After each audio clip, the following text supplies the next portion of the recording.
Hello friends, आज हम class 10th के लेसन थर्ड का पोयम द विलेज सॉन्ग उसका अध्ययन करेंगे। यह सॉन्ग सरोजिनी नायडू के द्वारा लिखा गया है। दरअसल यह पोयम पिछले साल ही इस सिलेबस में आप लोग के सिलेबस में ऐड हुआ है, तो इस दृष्टि से यह पोयम आप लोग के एग्ज़ाम की दृष्टि से बहुत ही महत्वपूर्ण है। तो आप इसे ध्यान से पढ़िएगा, ध्यान से सुनिएगा और जितने भी मीनिंग्स हैं उसे आप नोट डाउन करते जाइएगा अपने नोट्स बुक्स में। आइए अध्ययन करते हैं हम लोग स्टैंजा का। कह रहे हैं, यहाँ से शुरू हो रहा है, honey child whether are you going. Honey child, honey मतलब होता है प्यारी, ठीक है, हनी मतलब प्यारी, प्यारी बच्ची। वेदर का मतलब है वेयर से, वेयर मतलब कहाँ। वेदर आर यू गोइंग, तुम कहाँ जा रही हो। यानी एक माँ अपनी बच्ची से पूछ रही है कि प्यारी बच्ची तुम कहाँ जा रही हो। वुड यू कास्ट, देख कास्ट मतलब होता है फेंक देना, उछाल देना, ठीक है, कास्ट मतलब फेंक देना या उछाल देना। योर ज्वेल्स मतलब आभूषण, आल सभी, टू द ब्रिज मतलब होता है हवा, अब ब्लोइंग मतलब बहना। तो क्या पूछ रही है उसकी माँ उससे, would you cast your jewels all to the bridge, क्या तुम अपने आभूषणों को बहती हवा में उछाल दोगी। वुड यू लीव मतलब छोड़ना, त्यागना। Would you leave the mother, क्या तुम अपनी माँ को त्याग दोगी या छोड़ दोगी। हु जो, ऑन गोल्डन ग्रेन, देखिए गोल्डन ग्रेन मतलब है सोने की दाने, ठीक है, ग्रेन मतलब गेहूँ भी होता है, ठीक है, यहाँ पे अनाज की बात हो रही है। हैड फीड मतलब खिलाना या पालन पोषण करना। तो कहने का मतलब है, would you leave the mother, क्या तुम अपनी माँ को छोड़ दोगी जिसने तुम्हें सोने के दाने को खिलाया, अर्थात तुम्हारा लाल पालन पोषण बड़े ही प्यार से किया है। वुड यू ग्रीव मतलब निराश करना। The lover who is riding fourth, riding मतलब है घुड़सवारी करना, फोर टू वेड मतलब विवाह, ठीक है, यू यानी कह रहा है, would you grieve the lover, क्या तुम अपने लवर यानी अपने दुल्हे को, अपने प्रेमी को निराश करोगी। हु जो इज राइडिंग घुड़सवारी करके आ रहा है, फॉर टू वेड यू तुमसे विवाह करने के लिए। यानी इस स्टेंजा में कह रहा है, एक माँ अपनी बेटी से पूछती है कि प्यारी बच्ची तुम कहाँ जा रही हो, क्या तुम अपने आभूषणों को बहती हवा में उछाल दोगी, क्या तुम अपनी माँ को जिसने तुमको सोने के दाने खिलाया था, तुम्हारा पालन पोषण बड़े ही प्यार से किया है, उस माँ को त्याग दोगी। क्या तुम अपने प्रेमी को, जो प्रेमी तुमसे घुड़सवारी कर यानी घोड़े पे चढ़कर तुमसे विवाह करने आ रहा है, उसको निराश कर दोगी। ठीक है, आई होप समझ में आया होगा स्टेंजा। आइए अगले स्टेंजा में चलते हैं। देखिए कह रहा है यहाँ पे, मदर माइंड, देखिए माइंड मतलब मेरे से मतलब है, ठीक है, मदर माइंड। अब यहाँ पे जो लड़की है, जो बच्ची है, वो अपनी माँ से कहती है, मदर माइंड मेरी माँ, टू द वाइल्ड फॉरेस्ट, देखिए वाइल्ड मतलब होता है जंगली, फॉरेस्ट मतलब जंगल, यानी यहाँ जंगली जंगल से मतलब नहीं है, घने जंगल से मतलब है, ठीक है। तो कह रहा है, मदर माइंड मेरी माँ, to the wild forest I am going मैं जा रही हूँ। कहाँ जा रही हूँ, वाइल्ड फॉरेस्ट यानी घने जंगल में, मैं घने जंगल में जा रही हूँ। वो अपनी माँ से बोलती है कि मैं घने जंगल में जा रही हूँ। वेयर जहाँ, अपान द चंपा एक फूल का नाम होता है। बक्स मतलब होता है टहनिया। द चंपा बर्ड्स मतलब होता है कलियाँ।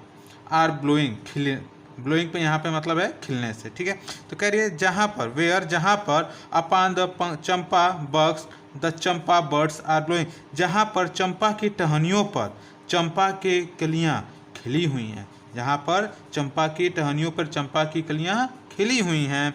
To the koel haunted river isles, देखिए रिवर एल्स मतलब होता है नदी द्वीप, यानी नदी के बीच में जो ऊंचा टीला होता है मिट्टी का, वो एकत्रित हो जाती है, उसे नदी द्वीप कहते हैं, ठीक है। तो कोयल हॉन्टेड मतलब होता है कोयल का बोलना, ठीक है, कोयल का गाना, ठीक है, कोयल कुकू करना। तो to the koel haunted river, उस नदी द्वीप पे जा रही हूँ जहाँ पर कोयल हॉन्टेड, जहाँ पे कोयल कुकू करती है या कोयल बोलती है। वेयर जहाँ, लोटस मतलब कमल, लिली मतलब कुमुदनिया, ग्लिटस चमकती हैं, ग्लिटस मतलब चमकना, ग्लिटर्स मतलब क्या होता है, चमकना, जहाँ पर कमल कुमुदनियाँ चमक रही हैं। The voice of fairy folk, देखिए फेरी मतलब होता है परी, और फॉल्क मतलब होता है जन या लोग, ठीक है। तो फेरी फॉल्क मतलब होता है परिजन या परियां, आर कॉलिंग मी मुझे बुला रही हैं। तो कह रहा है the voice of fairy folk are calling me, परियों की आवाज़ मुझे बुला रही हैं। ओ लिसन, ओ सुनो। ठीक है, यहाँ पे देखिए कह रहा है इस स्टेंजा में कि वो बोलती है, जो बच्ची है वो अपनी माँ से बोलती है कि मेरी प्यारी माँ या मेरी माँ, मैं घने जंगलों में जा रही हूँ जहाँ पर चंपा की टहनियों पर चंपा की कलियाँ खिली हुई हैं या खिल रही हैं, और मैं उस नदी द्वीप पे जा रही हूँ जहाँ पर कोयल कूकू करती है या कोयल अपने गीत सुनाती है, वे जहाँ कमल कुमुदियाँ चमकती हैं, मैं उस जगह जा रही हूँ जहाँ कमल कुमुदियाँ खिली हुई हैं। The voice of the fairy folk और कॉलिंग मी लिसन, देखो परिजन की आवाज़, परिजन की आवाज़ मुझे बुला रही है। ओह लिसन, सुनो। ठीक है, आई होप ये स्टेंजा भी आप लोग को अच्छी तरह समझ में आ गया होगा। ठीक है, आइए नेक्स्ट स्टेंजा में चलते हैं। थर्ड स्टेंजा है जो आपका, ठीक है, थर्ड स्टेंजा देखिए कह रहा है यहाँ पे, यहाँ देखिए थर्ड स्टेंजा में कह रहा है कि हनी चाइल्ड, यानी फिर से उसकी माँ उससे बोलती है हनी चाइल्ड, प्यारी बच्ची प्यारे बच्ची, the world is full of pleasure, pleasure मतलब प्रसन्नता, वर्ल्ड मतलब संसार, तो कह रही है the world is full of pleasure, संसार जो है वो प्रसन्नताओं से भरा हुआ है। अर्थात कहने का मतलब उसका यहाँ पे उसके घर में, उसके हर जगह विवाह का समारोह चल रहा है, तो उस समारोह के दौरान पूरा घर प्रसन्नताओं से भरा हुआ है। वही कह रही है honey child, the world is full of pleasures, जो संसार है वह प्रसन्नताओं से भरा हुआ है। ऑफ ब्रिडल सॉन्ग, विवाह के गीतों से, ब्रिडल मतलब ब्रिडल सॉन्ग विवाह गीत, ठीक है, एंड क्रेडल सॉन्ग पालना गीत, ठीक है, पालने के गीत को हम क्या कहते हैं, क्रेडल सॉन्ग कहते हैं। एंड और सैंडल सेंटेड, सैंडल मतलब है चंदन और सेंटेड मतलब खुशबू, और लेजीरेस मतलब होता है फैली होना, यानी फुर्सत से फैले होना। यानी कह रही है जो उसकी माँ है कि प्यारी बच्ची जो संसार है वह प्रसन्नताओं से, विवाह गीतों से और पालने गीत से और किससे, सुंदर चंदन की खुशबू से हर जगह फैला हुआ है। ठीक है, योर ब्रिडल रोब्स, ब्रिडल रोब मतलब होता है विवाह की पोशाक, रोब्स मतलब पोशाक होती है।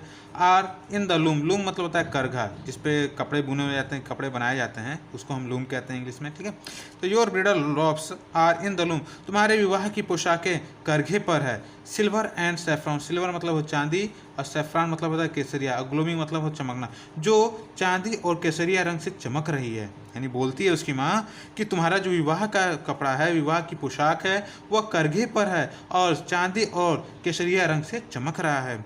Your bridal cakes are on the hearth, the bridal cakes मतलब होता है रोटी। ठीक है, यानी कहने मतलब होता है विवाह के भोजन, यहाँ पे किससे मतलब है, विवाह के भोजन से। Your bridal cakes are on the hearth, hearth मतलब होता है भट्टी, ठीक है, जिस पे खाना वाना पकाया जाता है उसको हम कहते हैं।